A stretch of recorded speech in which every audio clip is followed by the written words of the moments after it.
And welcome back. So in the previous video, when we put the dash back in, I made a comment that we were going to do a front brake job on this truck, along with replacing the wheel speed sensors, because if you remember, the one on the driver's side has been cut. So we're just in the process of kind of seeing what we have with these big old aftermarket rims, because I've never had a truck with big old aftermarket rims on them before, so it's a little bit new to me. But you can see that somebody's abused them a little bit.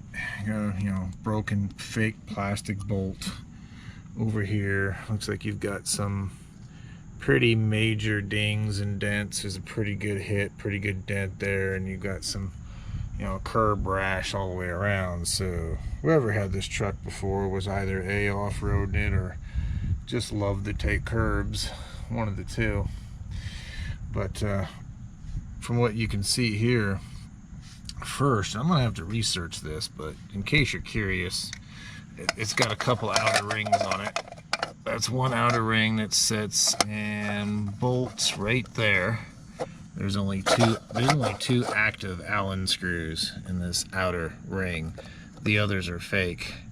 And then it has a center cap right here that just goes in the middle of all this. I'll show you that here just to cover that up. So you just pop the center cap out.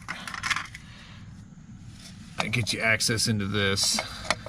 Actually, you don't even have to pop the center cap out if you don't want to. You could just take these two Allen screws out on the side, because again, you can see it only uses two of them to actually hold this onto the wheel. And even with that, it still has enough thread to hold, but you can see that somebody did a pretty good job of chowdering up a lot of the threads in that one. That one's okay, but I mean, it grabs enough threads on here to tighten onto that, so I think we're good. If I have a tap that'll fit that size, I'll run a tap through it just to see if I can clean the threads up. But I've got these Titan puts these out. They're sockets meant to remove wheel lugs, and they just have this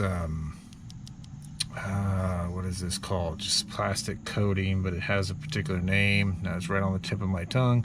They're basically just designed not to scratch rims, although I don't think I have to use these, because you can see right there that somebody has already done a pretty good job of scraping up the inside of that, getting the wheel lugs on and off. Now, just looking at this, obviously this rim is made and sold to fit several different bolt patterns, because you can see that some were used and some aren't. But I would think that there would have been some kind of centering ring or centering hub on here. Maybe these particular wheels don't need it, because you can see for the factory wheels, it would use this raised part of the rotor to kind of for extra support. So when you're turning and banking and going left and right, and you're transferring a lot of torque and shifting weight from side to side, this kind of gets used as a support with the factory wheel. And I would think these tires, being as big as they are, would have some kind of centering apparatus to help also use that support hub. But I don't know, maybe not. Again, like I said, I'm not a big aftermarket wheel guy. All my vehicles have only ever had the factory rims on them. So what we need to do is see about getting these bolts broke loose, and then see about where we're gonna jack on this. I think we're gonna have to jack this up via the A-frame and then put a jack stand underneath of it, because as you can see, one downside behind having 33-inch tires is that you need a pretty good you need either a pretty high lift jack or a low enough jacking point to actually jack into. And you can see the control arm there, hopefully. I think what we'll do is we'll jack underneath the control arm and then put a jack stand underneath of it, and then go from there. But let me get things set up. We'll see if we can get this thing raised up and get this wheel off, and I'll chat at you in a bit. Thank you much. Bye. So we got our wheel lugs broke loose at this point. Another thing to note is they weren't in very tight, so we're gonna have to keep an eyeball on that when we put these wheels back on, and just make sure it's not an issue where they use the wrong lug nuts and therefore you can't get the torque on it. But I don't know, we'll see. I mean, I love having these bigger tires on here because it makes it easy to work on, but if we have to, we may have to go back to standard factory size tires on this thing. Not sure yet. Anyway, that'll be one of the many things we'll have the tire shop look at. Once we get this roadworthy, we're going to take it down and get that rear tire patched, get it taken care of, and I'll have them evaluate the condition of all of these rims and make sure they're installed correctly, make sure they're not missing any hardware, because the tire shop I go to sells all kinds of these bigger aftermarket rims, so they would know better than I. Anyway, just to let you know that we got it jacked up, and you can see we can free spin the tire. So I got it up just enough where we can free spin it, so that should be enough to allow us to do what we need to do. And to show you, that jack is not supporting that weight at all. It is there, it is touching the A-frame, but it is not picking up the truck at this point. We've got our weight on our jack stand.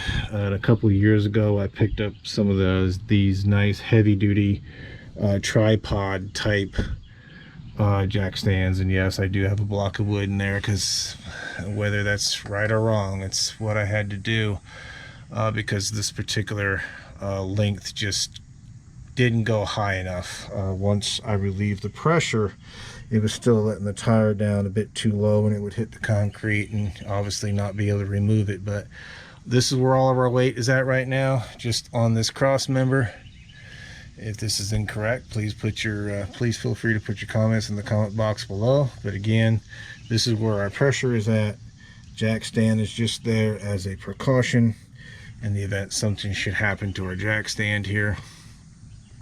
And with that being said, finish taking these lug nuts the rest of the way off and get them out of here. I did soak these down in penetrant beforehand, in case you're wondering. Also, as an FYI, they don't give you enough space in here to get a standard impact socket. Luckily, these Titan sockets, I just took the non-marking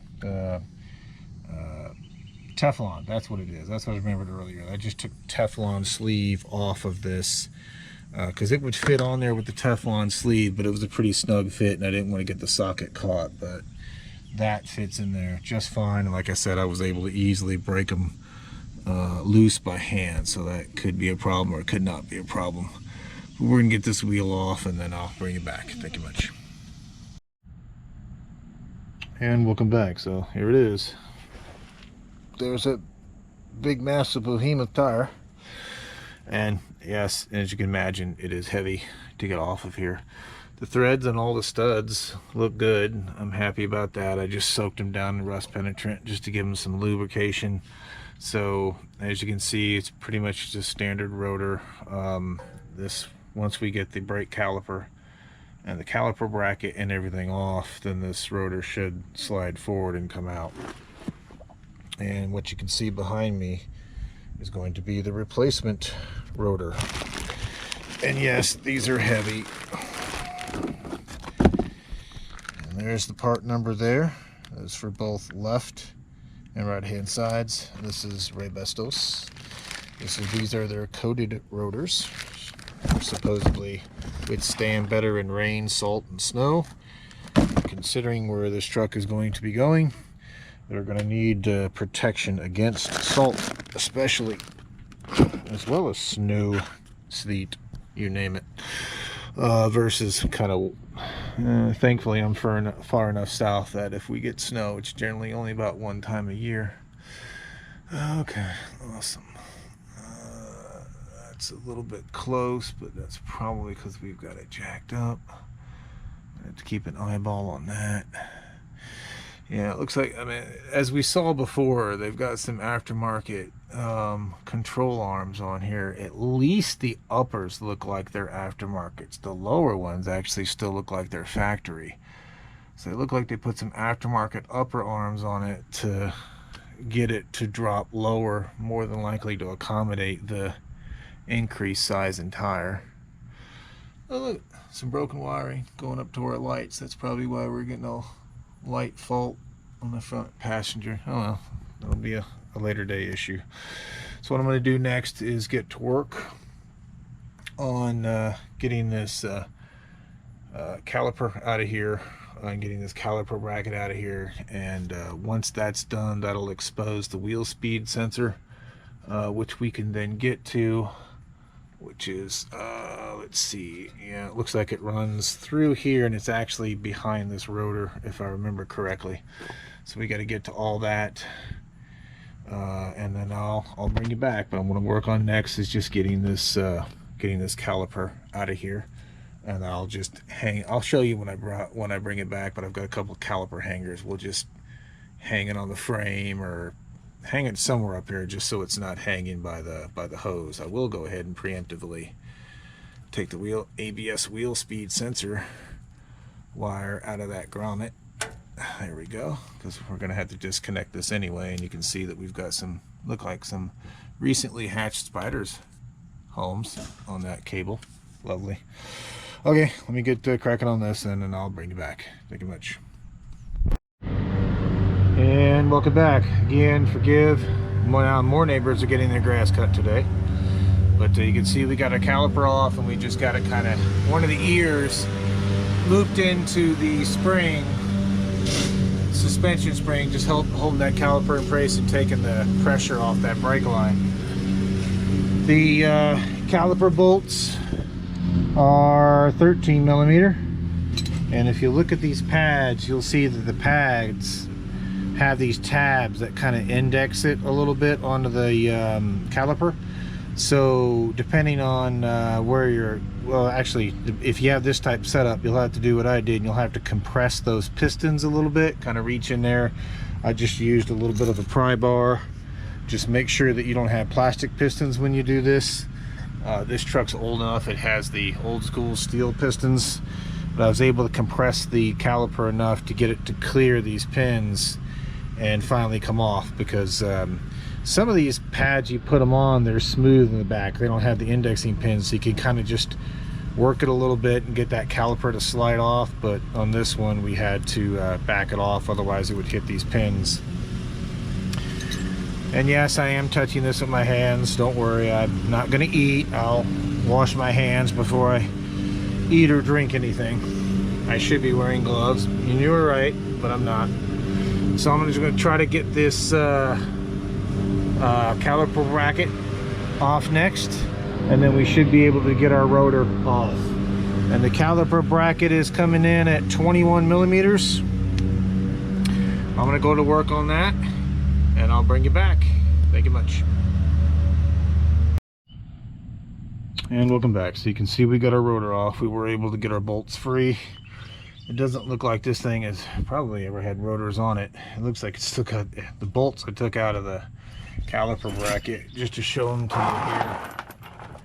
They look like they still got the original factory Loctite on them.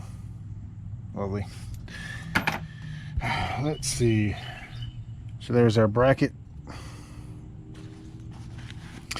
And the hardware for the pads on this one actually doesn't go on the bracket. It actually goes on the clips on the side of the pads themselves. I don't know if you, just in case you didn't notice that in the previous clip when I took the old pads off. But there you go. Let's see. So there's our speed sensor there on the side. You can see it's held in by a Torx bit. I have soaked it down with some penetrant, because sometimes those like to get stuck in the little bore that they're in.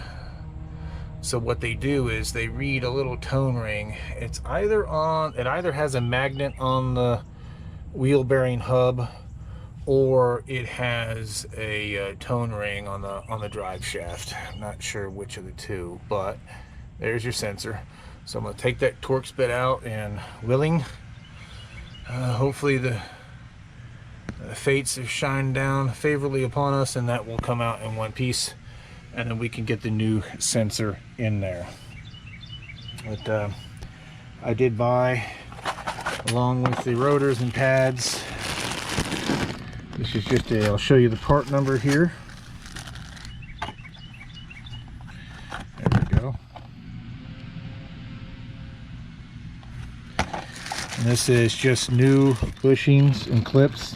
The brake pads come with new metal clips, but they didn't come with the new rubber bushings. So what I want to do is when we pull these out, we're going to make sure these slide pins are still nice and greased. And then we're just going to replace the rubber bushings while we're here with newer ones. So let's do that next. Let me work on getting this speed sensor out of here, and then I'll bring you back once it's out. Looks like it's got, again, this looks like you got a Torx bolt there, and you got a standard bolt there retaining it. Oh, also on the for the bolts for the brake caliper, I said earlier I gave you a metric one which fits, but it was a little sloppy, so I went back to a standard. A 13/16 fits that bolt with no slop, so I would use a 13/16 if you've got this particular year. Again, obviously just double check the socket you're using, but this fits a lot more snug with no play on it. So yes, metric to get the caliper off and standard to get the caliper bracket off. I don't know why. But let me do that and I'll bring you back. Thank you much. So welcome back. So this is the old speed sensor. And we're able to get it out after removing the bolt. And it is, in case you're curious, a 5.0 on this scale. Yeah, on a metric. So a metric Allen is what it takes to get that bolt out. And this is the new factory one. I've got it unraveled here. Let me show you that part number. It's the same part number for either left or right hand sides. The nice thing about the factory one, they give you a new bolt. I don't know if the aftermarket ones do that, but at least the factory one does, which is nice of them. So you don't have to reuse the bolt. I'm sure there's a specific reason for that. And from what I can see down in there, and you may not be able to see it, hopefully you can. I can see what looks to be metal teeth on the end of the axle. So it looks like in this case, it's just using a tone ring on the end of the axle. Forgive the camera work. I'm trying to situate myself to sit back down again. Just to for the speed sensor to count, so it can figure out how fast the wheel is traveling.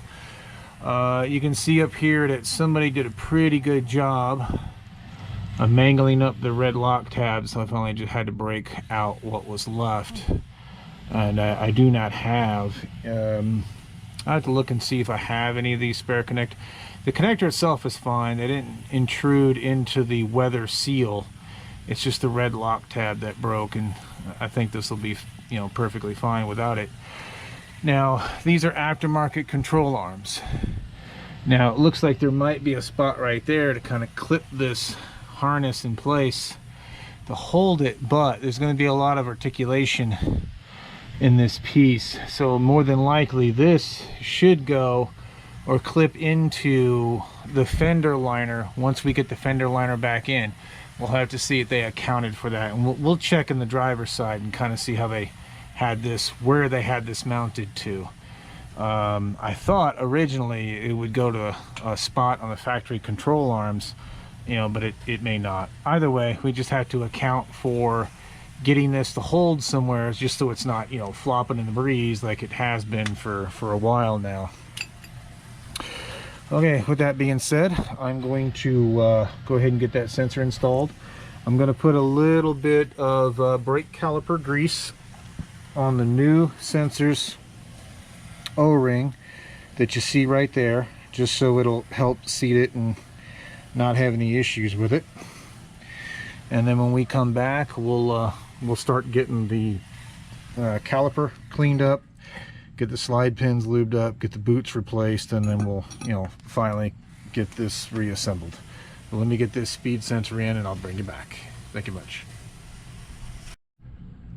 And welcome back. So you can see that we got our new speed sensor installed. You don't have to remove this top bracket, by the way. It just clips. One of the rubber isolators just clips in place there, and I just have it dangling there.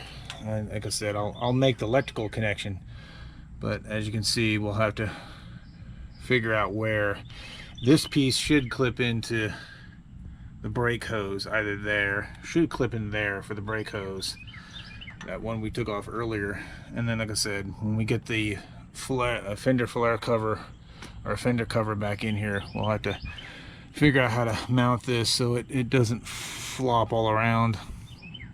But what I'm going to do right now is I took the slide pins out of the caliper, cleaned them up with a little bit of brake clean, got all the old grease off. It was a little bit dry on grease, but it wasn't completely dry, which is nice. So we've got our new boots here, which came in our hardware kit I showed you earlier. And this is what I'm using for just a little bit of lube, just some ceramic brake parts lubricant. I'm going to put a little bit into each of the bores, and then we'll coat the slide pins down. And what we're looking for is to have a nice even movement with those slide pins. We don't want them to bind, you know, we don't want them to hang up, because if they hang up due to lack of lubricant, then what could possibly happen is when you go to put on the brake, it won't release the brake and it'll just sit there and ride, you know, the pads. So let me go ahead and take care of this, and then I'll bring you back. Thank you much. Actually, let me see. Can I get you in a? Let me see if I can get you in a tripod, and I'll show you this piece. Hold on 1 minute. Okay, welcome back. So I got you in a tripod here. Show you what I'm doing. And like I said, be kind in the comments. I know there's 15 million different ways of doing a brake job. Everybody has their own preferences, and I'm not here to say that you should do something or you shouldn't do something. But here we go. So I've got just a hair, just a little bit of lube inside the bore already. Not much. And I'm going to put just a hair on this pin. Not much. I'm going to goop it on, because what will happen is you can get an air pocket trapped in here. What I'm going to do is just kind of seat that down in there. Make sure it's not too much. There we go. We got a nice free moving pin.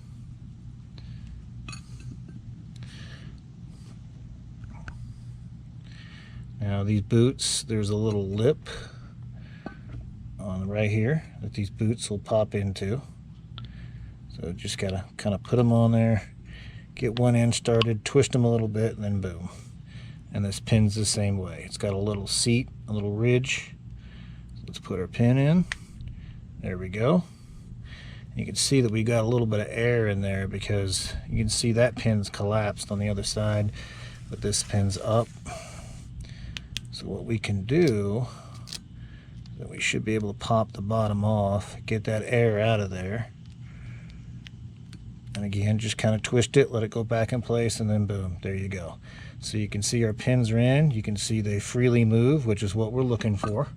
You don't want those to bind, and that's why you kind of want to clean them out and check them when you're doing your brakes, because if they do bind, then what'll happen is, you know, you'll go to apply the brake and the brake won't release, or it'll grab on one side of the pad and just, you know, basically drastically shorten up the lifespan of your brakes. Okay, with that being said, I'm going to work on getting the rotor in place at this point. And show that to you again. There's our new bad boy, nice and shiny new metal. These are supposed to be coated. Yeah, like I showed you earlier, coated against the environment, or elements environment, however you want to call it. Good, okay. Let's see. Get you up there. There we go. We'll go ahead and put this rotor in place, but what I'm going to do first is saw this trick from Rayman Ray's Repairs. Put it on backwards, That allows us to get some brake clean in here, spray down this side of it, clean it up, and be able to then flip it around and do the other side. So I'm going to go ahead and take care of that. I'm going to get a little bit of brake clean and a drip pan to put underneath here, and we'll get this cleaned up, flip it around, and start getting everything installed. And when we're ready to bolt everything back together, I'll bring you back. Thank you much. And welcome back. So you can see that we got, yes, we haven't cleaned this side of the rotor yet. Don't worry, we will. We got our bracket on, we've got our mounting hardware reattached and torqued to book specifications, which book calls for 130 foot-pounds on those, believe it or not. I did put a small drop of blue Loctite, although the book didn't call for it, since the bolts that we removed obviously had Loctite on them. I put a little bit of blue Loctite on both of those, again, just for the added peace of mind. Since this lug nut allowed the threads to go through, I just spun one on here temporarily to help hold this rotor in place. This works a little bit better if you have like a big oversized like axle nut, like something like this, like a spare one you can put on there first and then put the lug nut on it. It'll help hold the rotor up here so you can get kind of everything reassembled. So the next piece I'm going to grab is going to be the brake pads. And as far as using the, in case you're wondering, as far as using the brake parts lubricant, the only place we've used it so far is the slide pins. I'll put a little bit on the face of the pistons before we slap all the pads on, but I'm not going to put any inside these channels because what rides in these channels are the clips from the brake pads, and that's it. Sometimes the caliper bracket will have a it won't be this design, but it'll have a whole piece that goes across here, and then the brake pads right inside of like a stainless steel shim. And if that was the case, then I would put a little bit of that brake parts lubricant underneath here just to prevent it from rust jacking, which is where you'd get rust underneath here that would push up on the shim and then kind of freeze the brake pad in place.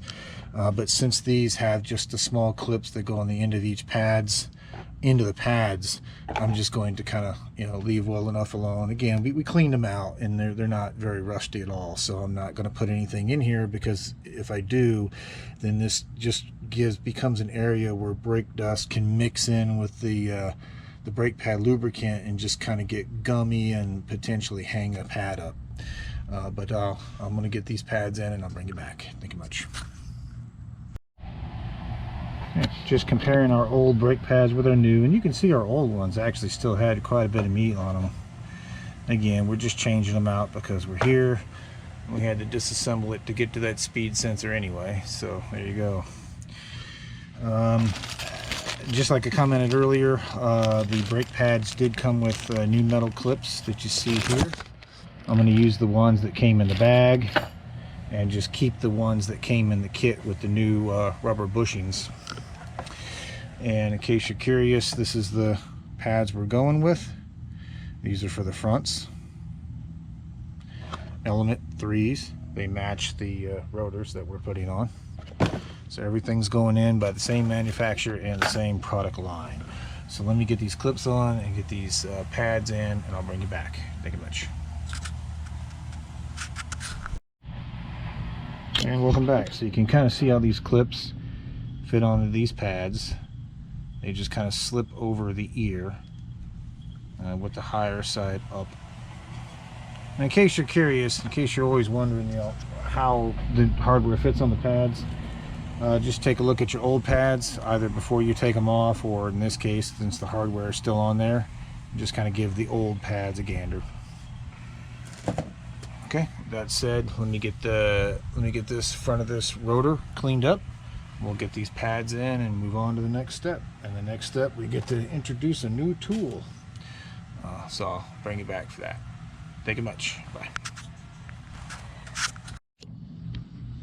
And welcome. So I wanted to show you this here. You can see how these clips set on this caliper bracket.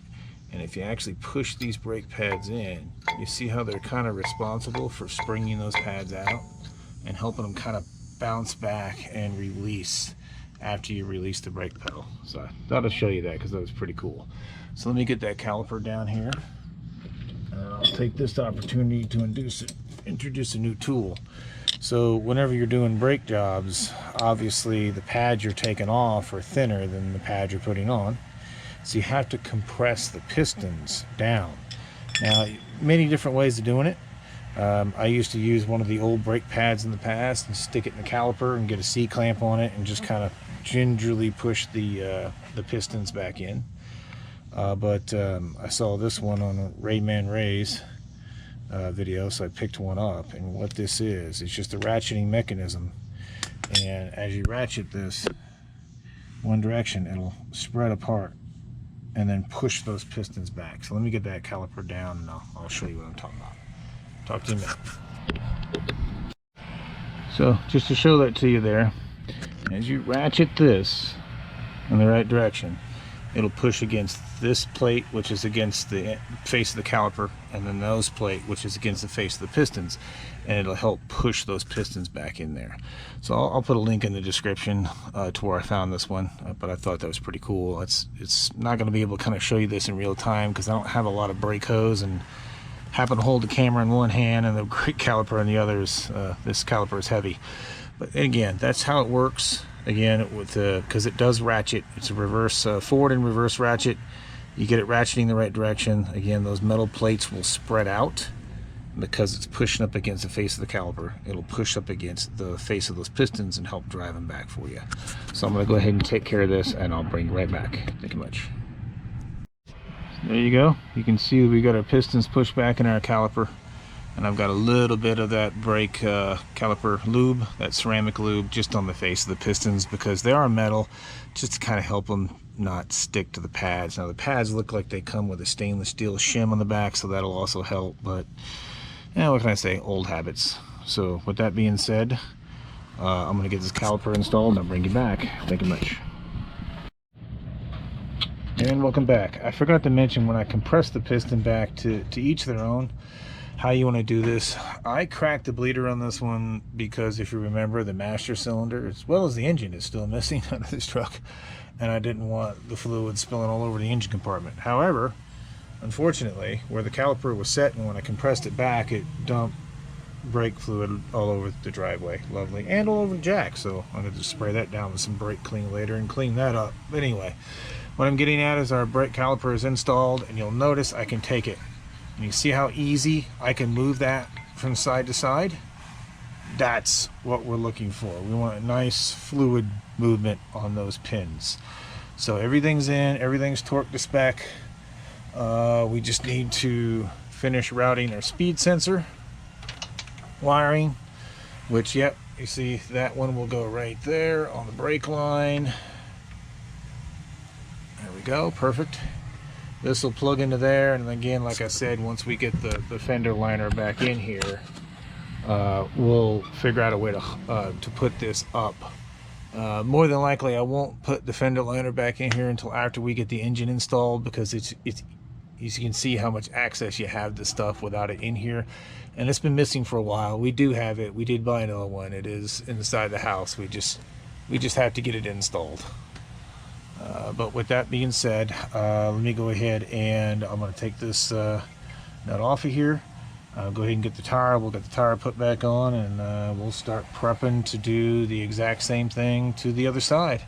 And yes, I will plug this back in as soon as we get off camera here, so I don't forget. I'll bring you back in a second. Bye. Okay, real quick before we put the wheel on, just so you can see it. It's in, it's clicked, should be good.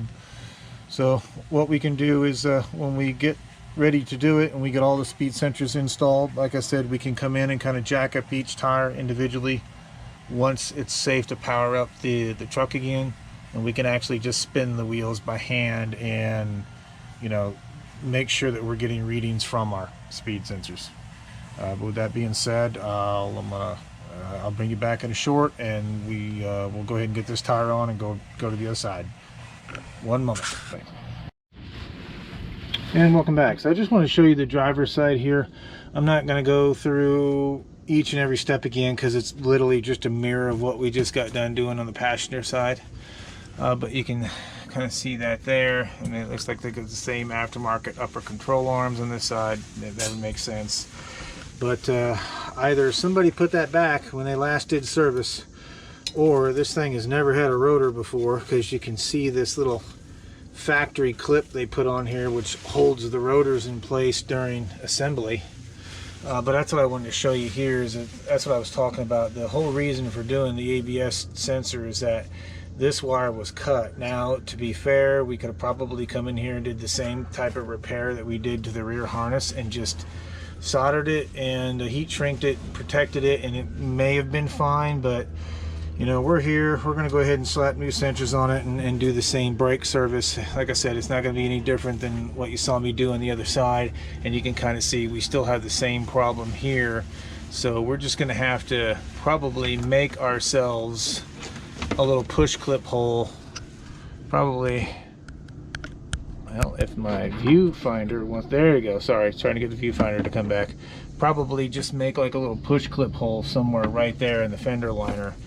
Just to kind of hold on to this cable, just because you can see this one would have the same problem where it's just gonna flap around. So with that being said, I'm gonna go ahead and get this one all swapped out, and then when we're done, I'll bring you back. Thank you much. Bye. You'll have to forgive the camera angle. I'll straighten you out here in a second, but I just want to show you that took the rear. We finished up the driver's side brake caliper and speed sensor. I'll show you that here in a minute. This is the rear passenger side speed sensor. They can be removed, as you can see, without having to disassemble the wheels, so it's nice. And just so you can see it there, that's the home that it lives in. Let me back you up from that. There you go. And you can see the connector dangling there. They were getting the locking tab off was a bit of a pain because it was full of dirt, but I found that just giving it a spray down, a good old WD-40, just soak the connector down, and it flushes the dirt out of those locking tabs, and allows you to slide that lock back. So what I'm going to do is let me grab one of the replacements. I'll show you that part number. And again, you got to forgive me, laying down between the exhaust pipe and the bottom of the truck here. That's the part number. It's the same part number, just like the front wheel speed sensors. It's the same part number, both left and right hand side.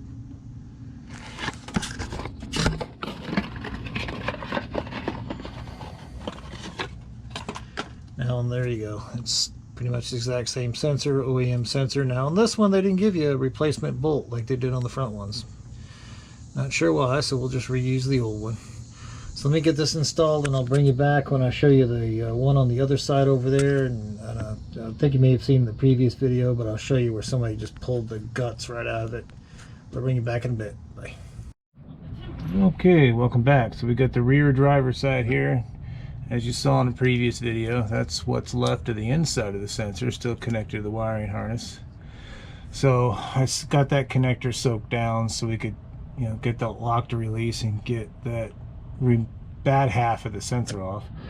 Gotten the bolt taken out right here, which, in case you're curious, is a 8mm.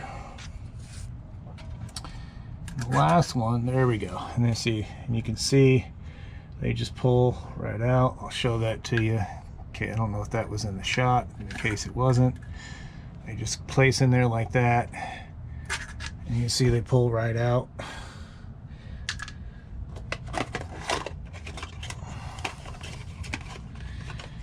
Now we know that wheel sensor was definitely not doing anything.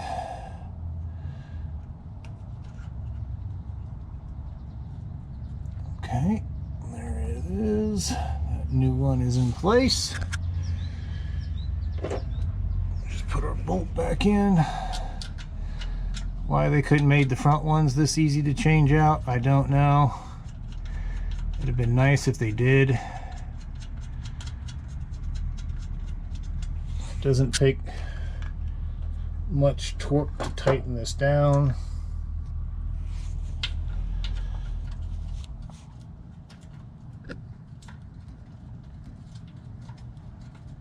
I'm just spinning it in by hand. I'll come back with a ratchet and get that. Actually, there's my ratchet. Okay.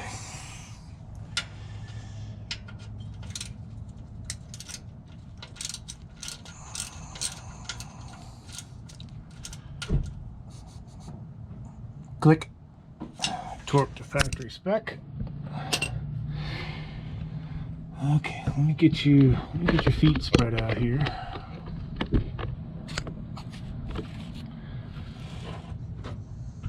You're not sitting straight, are you? There you go. That's a little bit better. All right, let's see if we can pop this locking clasp back now. Yeah, we've got some lubrication in it. There we go.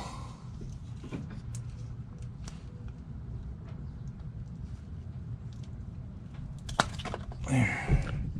That's what's left of the old sensor. Once again, it's the internals.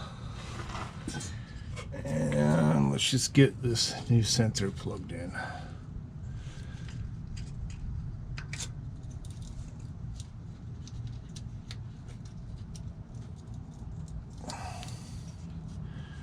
Come on, click.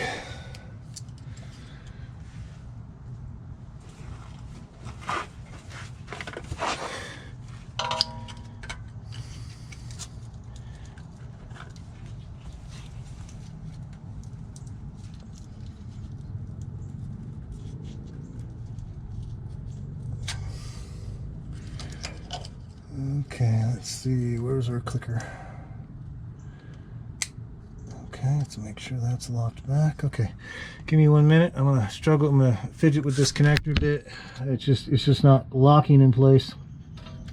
And I'll bring you right back. Yeah. Okay, 1 moment. Okay, got it. I had to spray the connector down with a bit more WD-40 just to flush out some additional grit that was in there, but it clicked in place. You heard that, hopefully you heard that click. Locking tab is in. So with that, we now have 4 fresh, brand new wheel speed sensors on this vehicle. So hopefully that now makes the ABS module much happier than what it was, because it was definitely complaining about the rear one here because it was pretty much shorted. It was obviously complaining about the one on the driver's side because it was cut. Obviously the one on the rear passenger as well, because it was also cut. And there's also a question as to one on the passenger side front as to whether it was even working. Who knows? But anyway, they're all changed out now. We should be good. I'm gonna pause you, bring you back, show you that we finished up the front driver's tire, and that'll conclude this video. Bring you back in a bit. And welcome back. So I just want to show you here the front. As you can see, tires all bolted back on, 2 wheel speed sensors in place. But I noticed something on the way back on this particular control arm. See, it's got a little hole there on the side, which I found remnants of a Christmas tree clip. And it looks like, I'll see if I can get this flashlight to stay in one place. Automotive lights, they're great, but they're never where you want them to be. Let's see. I know I gotta move my light. I need a light to be on the other side of the wire. Sorry, I'm blinding you guys with light, I know. Okay, you can see that little divot, that little hole on the side there. You can see a Christmas tree clip that came on the factory cable. So we should be able to take this Christmas tree clip and go like this. Boom. There we go. So now that will at least hold that to the upper part of control arm. And then we just need to worry about this piece, which you can see they've got a little provision on the back of here to slide this into like another tab or a fixture.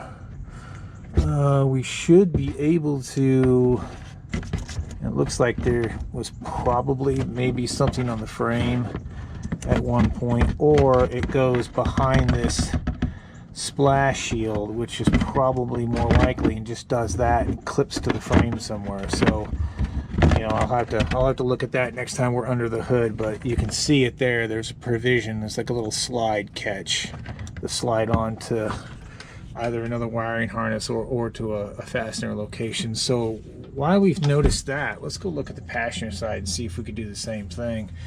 Now, admittedly, even though this looks like an aftermarket upper control arm, it doesn't look the same. This one almost looks like a factory upper control arm. Just because of the way it's welded. The one on the passenger side is really smooth. It looks like the one on the passenger side may be aftermarket, and this one might be factory. Interesting. Plot thickens. Okay, let's see. Let's see if we've got the same spot on the upper control arm over here. And we do have a hole right there on this side. And you see what I mean? See how much different this upper control arm looks? It's all smooth and, you know, it doesn't look like it's fresh from a milling plant. Okay, let's see. Yeah, it looks like we could do the same thing. We can just push that Christmas tree clip into there. That'll hold that piece. And then we just need to find a spot, because hopefully you can see that. I'm probably blinding you with the light. I'm sorry. There you go. It's got the same, like a little slide catch provision where it looks like maybe